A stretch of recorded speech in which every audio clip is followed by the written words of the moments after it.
Hello everyone, it's TobyWan and welcome to another episode of Old School Cruel. In today's episode, I was originally just going to do the Sega version of Aladdin, but after taking a look at it and noticing that there's also the Super Nintendo one, we're going to take a look at both of them and kind of compare the difficulty, see which one's going to ruin our day more than the other. So let's get started.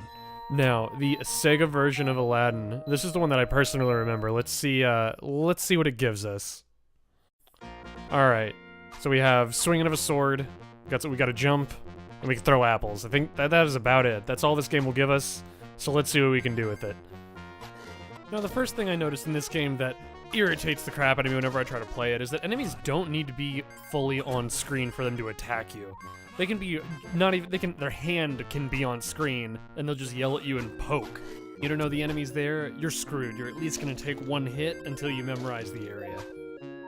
Now, speaking of pain-in-the-ass enemies that can hit you when you can't see them, don't even get me started on the frickin' bats. The bats starting in Cave of Wonders, the most pain-in-the-ass enemy I think I may have, I don't want to say ever seen, but they are hard to hit, they can get you and you don't even know they're there. There's tons of them, constantly. It's Elite's least favorite enemy in this damn game. Not even second to the big death boulder that I will get to in a moment, but fuck these bats. Straight up fuck these bats. Look out for the pots, little monkey bro. Don't get hit. Don't get hit by the pots, monkey bro. Peter's gonna be real mad if I make you get hit by pots. I don't know what you're supposed to do here. This seems very cruel to animals. Ooh, a gem. But do not get hit by pots. Now, surprisingly, the bosses in this game aren't even that hard. They usually just follow a particular pattern, and once you learn that pattern, you're kind of good. Jump the barrel, dodge the knife, and then once you're done, you get to watch Aladdin do a kind of a silly little jig as he walks across the screen. You know, what else could you want? What else could you want as far as a reward? At least for me, instead of the bosses, it's just getting hit by bullshit that killed me most of the time. These knife throwers, if you don't know they're there, once they're on screen, they're just gonna take at least one good shot at you, and if your health is low, you're done. Aside from that, bats, and just poor choices, I would say. I die a lot from poor choices. Trying to fight this guy one-on-one, not a great idea. Do not 1v1 him, bro. Now, even through all that stuff, I still have hope whenever I play this game up until this point. The escape. The escape, as soon as I see this title card, I know I'm screwed. It's over. This level's so hard. If it's not due to missing a jump, getting hit by bats, getting hit by lava, or just barely touching the boulder, I lose all my lives. I lose all my continues at this point.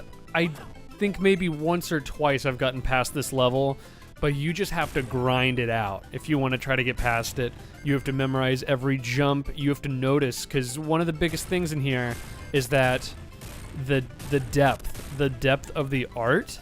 You can't really tell what you can run on or not. In this little cutout here I have, it looks like the other part of the rock is in the background, but you have to actually step on it. If you try to jump before this little piece, you're not going to make the jump.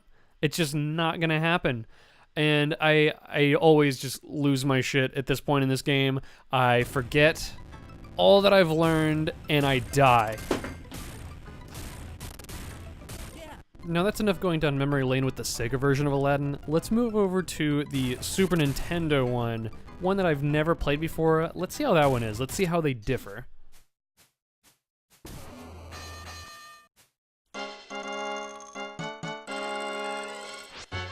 Wow. Okay, well, the music is definitely very striking in this one, but it plays a lot more like a platformer than the Sega version. You don't have a sword, all you have are your apples and a jump, and you just kind of hop from one thing to another. It's actually really enjoyable, and the only enemy, at least in the first area, that's giving me any kind of anger sharks has got to be the archers. So, you know, one thing that makes me pissed off in the first area, that's not that bad.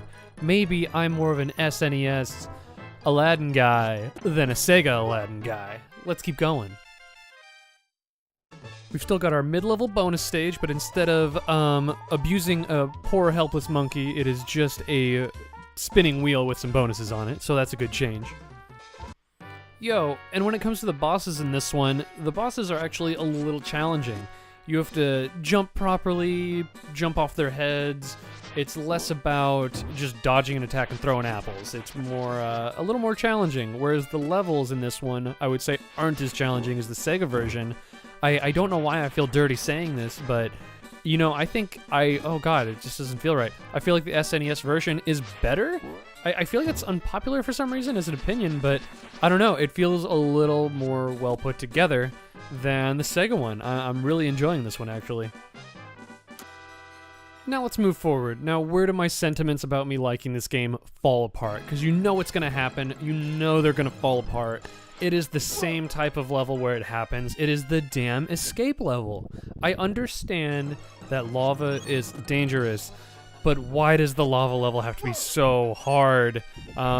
You die so quick in this, and especially in the second half on this one where you're riding the carpet, there's no room for error. You hit a wall, and it is over.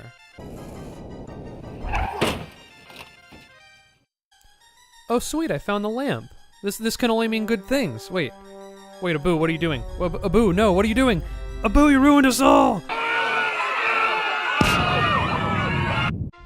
Also, Genie's a dick, but at the same time, you know, I feel like I can't really fault him. He has to deal with my bullshit constantly. I guess he's allowed to, get one in edgewise every now and then. The jerk. If I had to choose one of these, I do think, hands down, SNES Aladdin, better Aladdin. Please don't throw apples at me, don't throw pots at my monkey.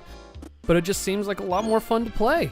I enjoyed it a lot more than the Sega one. I still feel like I need to beat the Sega one just for my own happiness. But as far as like the games are concerned, SNES, a lot more fun to play. The platforming is a lot tighter. Granted, I don't have a sword. I can't really kill my enemies that much. But it's just better in my eyes. But let me know what you think. Maybe you can sway me in the ways of the Sega version, and I might like it better, seeing it from somebody else's eyes. Guys, I've been TobyWan. As always, like, comment, and subscribe. Let me know what you like and what you don't. And I will see you on the next episode of Old School Cruel. Have a good day.